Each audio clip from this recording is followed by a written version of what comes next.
Hallo und herzlich willkommen aus Kuala Lumpur. Wir sind hier im KLCC Park und hinter uns seht ihr das Wahrzeichen der Stadt, die Petronas Towers.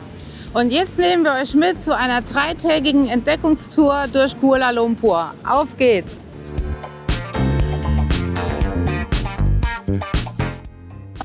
Unser erster Stopp bringt uns direkt zum Herzstück der Stadt, den majestätischen Petronas Towers.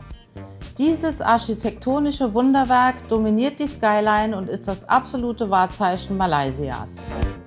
Direkt davor erstreckt sich der KLCC Park, eine grüne Oase, perfekt zum Entspannen und um die Türme aus einer ganz neuen Sicht zu bestaunen. Für eine noch spektakulärere Aussicht lohnt sich der Besuch der berühmten Sky Bridge, die die Türme auf halber Höhe verbindet. Und wer dann noch Lust hat, kann direkt in der Suria KLCC Mall ausgiebig shoppen gehen. Nun geht es weiter zum quirligen Stadtteil Bukit Bintang.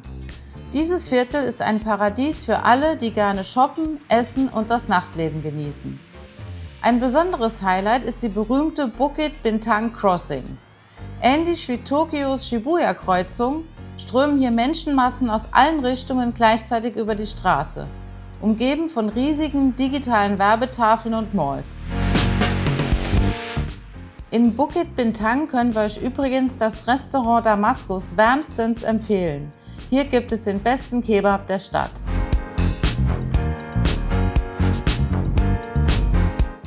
Nach dem lebhaften Treiben in Bukit Bintang tauchen wir nun tiefer ein in das kulinarische Herz dieses Viertels, die berühmte Jalan Alor. Sobald die Sonne untergeht, verwandelt sich diese Straße in ein riesiges Freiluftrestaurant und eine wahre Streetfood-Oase.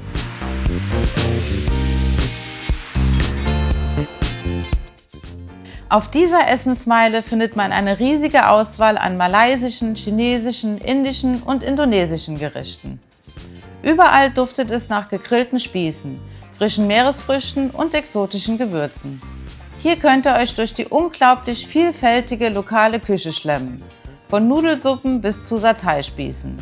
Ein Fest für die Sinne und ein absolutes Muss für jeden Foodie.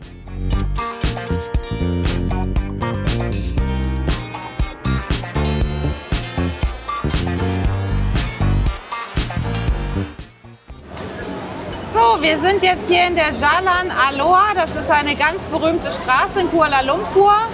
Und wir sind hier in einem traditionellen Restaurant. Und ich probiere eines der beliebtesten Gerichte in Malaysia. Das wurde von den Chinesen hier importiert. Und zwar sind das Hokkien-Nudeln. Hokkien Mee heißt das. Und das ist eigentlich eine chinesische Provinz, Hokkien, und daher kommt der Name. Und das sind dicke Weizennudeln und Kohl.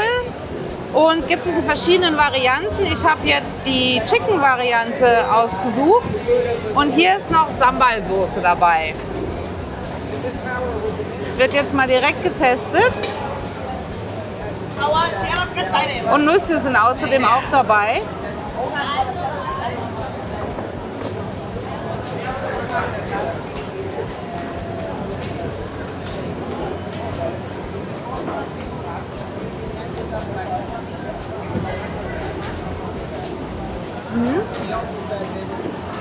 Sehr lecker. Und außerdem ist hier noch eine dunkle Sojasauce dabei.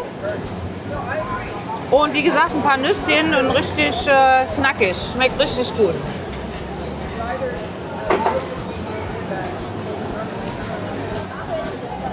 So, ich habe das Nasi Goreng Kampung. Und Nasi Goreng kennt man ja auch aus Indonesien, das ist ja auch typisch in Malaysia. Kampung heißt Dorf, das ist jetzt die einfache Variante vom Nasi Goreng. Hier mit gerösteten Anchovies oben drauf, stehe ich voll drauf. Ansonsten Reis mit Ei drin, ein bisschen rauchig angebraten und eine feine, scharfe Chili-Soße. Das probieren wir jetzt mal schnell. Hier die Anchovies, Chilis.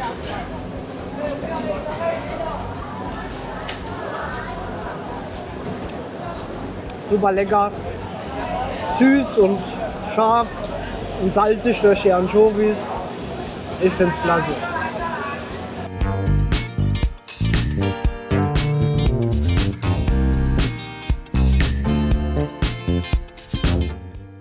Um den Abend perfekt abzurunden, solltet ihr unbedingt zum KLCC Park zurückkehren.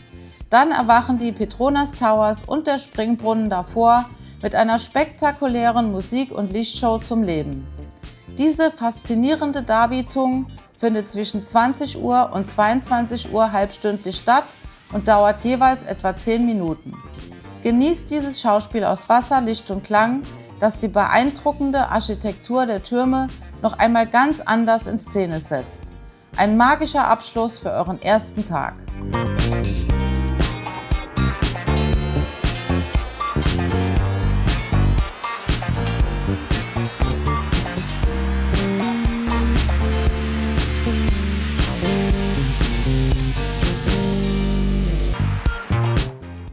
Den zweiten Tag unserer Kuala Lumpur-Erkundung beginnen wir im historischen Zentralmarkt, auch bekannt als Pasar Seni. Hier taucht ihr ein in eine Welt voller Kunsthandwerk, Souvenirs und lokaler Köstlichkeiten. Der Markt erstreckt sich über 2 Stockwerke und im oberen Bereich findet ihr ein fantastisches Hawker Center, wo ihr euch durch authentisches Streetfood schlemmen könnt.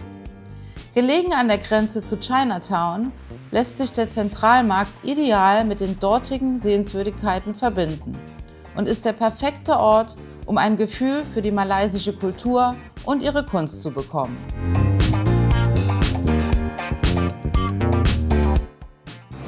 So Leute, wir sind hier im Central Market in Kuala Lumpur und hier oben gibt es einen Food Court.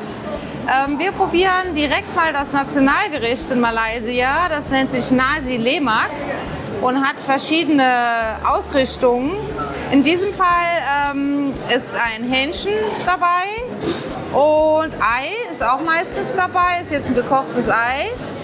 Und das ist Kokosreis und hier haben wir Erdnüsse. Gibt es auch in anderen Varianten, meistens sind noch Anchovies dabei. So, ach ja, und Sambal-Soße, ganz wichtig. So, und jetzt schaue ich mal.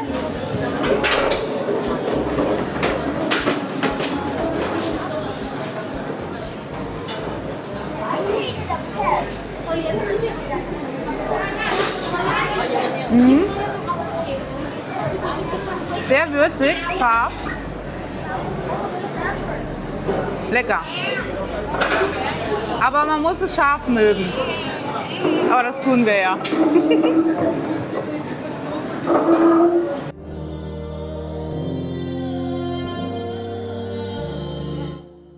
Nur einen Steinwurf vom Zentralmarkt entfernt entdeckt ihr einen Ort der Ruhe und Spiritualität, den Sin Se Si-Ya-Tempel.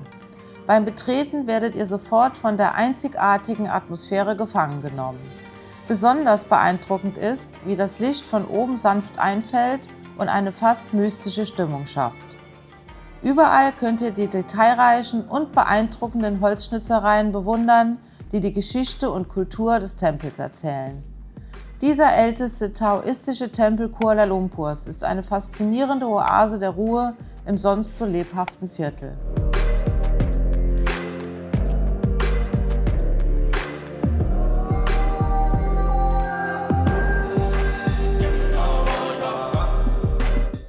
Direkt im Anschluss an den Tempel taucht ihr ein in das lebhafte Treiben der Petaling Street, dem Herzen von Kuala Lumpurs Chinatown.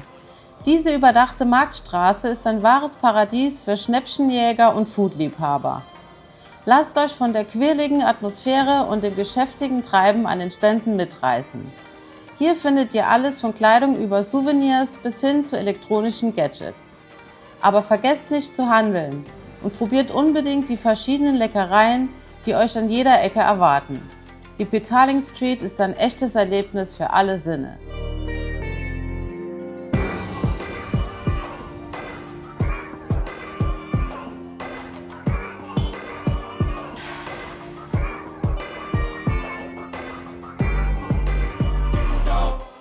Von der geschäftigen Petaling Street erreicht ihr schnell das nächste kulturelle Highlight, den farbenprächtigen Sri Mahamariamman Tempel. Dieser beeindruckende Hindu-Tempel ist der älteste seiner Art in Kuala Lumpur und ein echtes Meisterwerk südindischer Architektur, geschmückt mit unzähligen Götterstatuen. Dass ein solcher Tempel mitten in Chinatown steht, zeigt die vielfältige Geschichte und das Zusammenleben der Kulturen in Kuala Lumpur. Bevor ihr den Tempel betretet, werdet ihr gebeten, eure Schuhe am Eingang abzugeben. Achtet auch darauf, dass Schultern und Knie bedeckt sind, um den Respekt vor diesem heiligen Ort zu zeigen. Lasst euch von der Ruhe und der detailreichen Gestaltung im Inneren verzaubern.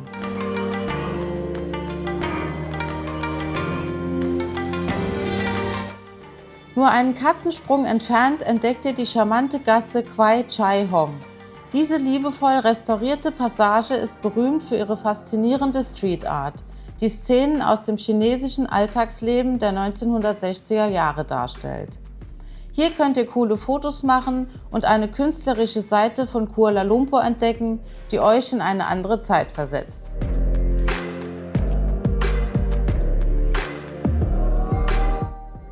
Für einen magischen Abschluss des zweiten Tages macht ihr euch am besten zur Dämmerung auf den Weg zum Tianhu-Tempel. Dieser beeindruckende und sechsstufige chinesische Tempel thront majestätisch auf einem Hügel. Von hier aus genießt ihr nicht nur die spektakuläre Architektur, sondern auch einen tollen Blick über die Stadt. Der Tempel, der 1989 eröffnet wurde, ist der Himmelskaiserin Tianhu, der Schutzgöttin der Seefahrer, geweiht. Er ist einer der wichtigsten chinesischen Tempel in Malaysia und ein bedeutendes religiöses und kulturelles Zentrum, das Elemente des Buddhismus, Daoismus und Konfuzianismus vereint.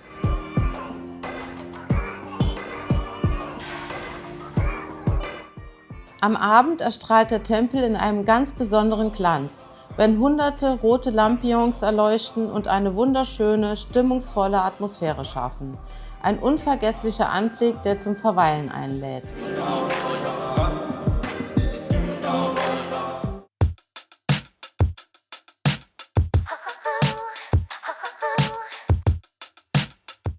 Für euren dritten Tag in Kuala Lumpur starten wir mit einem absoluten Highlight außerhalb des Stadtzentrums, den Batu Caves.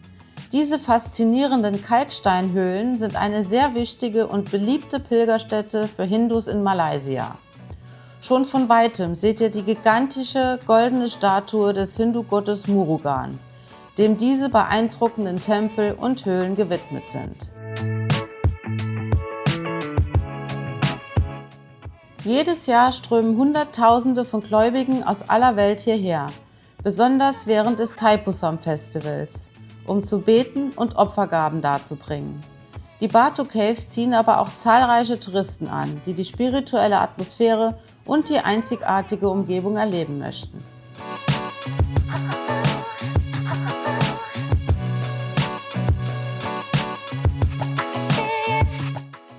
Bei unserem Besuch waren leider einige Tempel wegen Bauarbeiten geschlossen.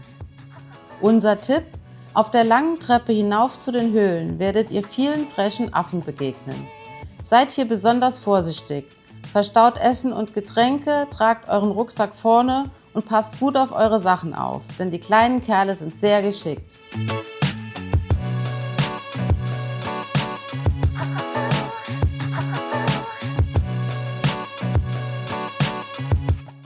Als nächstes besuchen wir Malaysias Nationalmoschee, die beeindruckende Masjid Negara. Diese majestätische Moschee wurde 1965 erbaut und gilt als eines der wichtigsten Wahrzeichen Kuala Lumpurs. Sie repräsentiert das moderne Malaysia nach der Unabhängigkeit und kombiniert maurische, islamische und malaysische Architektur. Die Moschee ist berühmt für ihre große, 16-zackige Kuppel und den riesigen Gebetsraum, der Platz für bis zu 15.000 Gläubige bietet.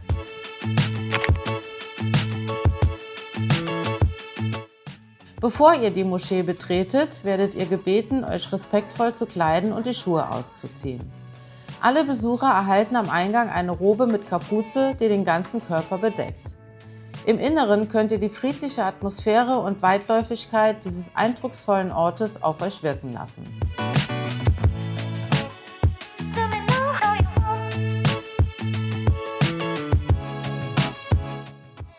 Weiter geht es zur Merdeka Square, einem Ort von großer historischer Bedeutung für Malaysia. Das ist der Platz, auf dem am 31. August 1957 die malaysische Flagge zum ersten Mal gehisst wurde. Ein Zeichen für die Unabhängigkeit des Landes von der britischen Herrschaft. Der Fahnenmast war mit einer Höhe von 100 Metern ehemals der höchste Fahnenmast der Welt. Ihr seid hier von vielen historischen Gebäuden umgeben, darunter das spektakuläre Sultan Abdul Samad Building mit seiner maurischen Architektur. Als wir dort waren, war es leider größtenteils verhüllt. Der Merdeka Square ist nicht nur ein Symbol für die Freiheit Malaysias, sondern auch ein beliebter Treffpunkt für Jung und Alt. Auf der großen Rasenfläche herrscht eine entspannte Stimmung, in der die Menschen zusammenkommen und das Flair dieses Ortes genießen.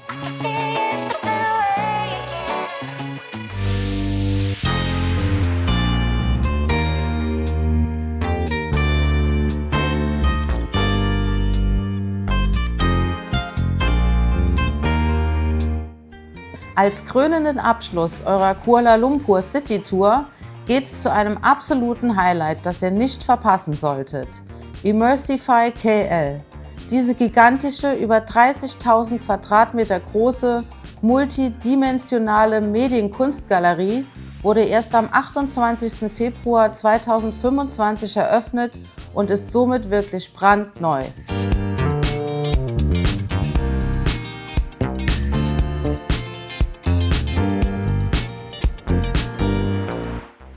Hier erlebt ihr 11 speziell entwickelte Zonen, deren faszinierende Inhalte in Südkorea entstanden und exklusiv für Malaysia adaptiert wurden. Lasst euch von raumfüllenden 360-Grad-Klängen bis zu 12 Meter hohen Wänden und überdimensionalen Installationen verzaubern. Immersify KL ist ein Ort, der die Sinne weckt und euch auf eine unvergessliche künstlerische Reise mitnimmt. Ein perfekter Abschluss für eure Zeit in Kuala Lumpur.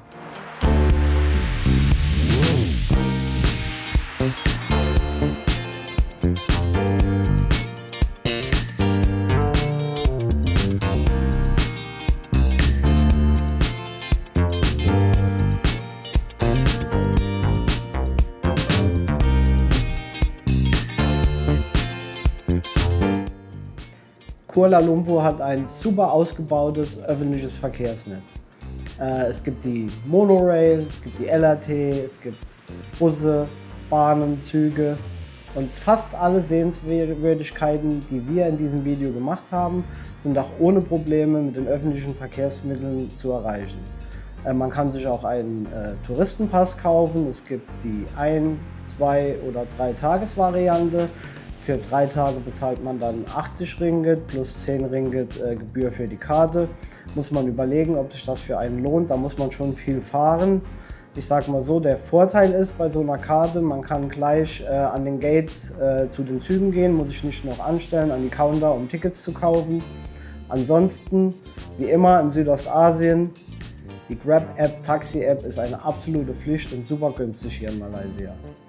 Ja, so sieht's aus. Und was die Unterkunft angeht, empfehlen wir euch auf jeden Fall, ein Hotel im Zentrum zu holen, zum Beispiel in KLCC. Ja. Da habt ihr nicht so lange Fahrtwege, könnt vieles zu Fuß machen und das Nachtleben vielleicht noch besser genießen. Und für uns war es das 2. Mal Kuala Lumpur. Wir lieben diese Stadt, insbesondere die kulturelle Vielfalt, die sich überall widerspiegelt, auch im Essen natürlich. Ja, und dann würden wir sagen, viel Spaß beim Nachreisen und wir sehen uns das nächste Mal im neuen Video und das wird Borneo sein. Und wenn euch dieses Video gut gefallen hat, dann lasst gerne mal einen Kommentar da, einen Daumen nach oben und am liebsten noch ein Abo. Also, macht's gut, Leute. Bis zum nächsten Mal. Ciao. Ciao.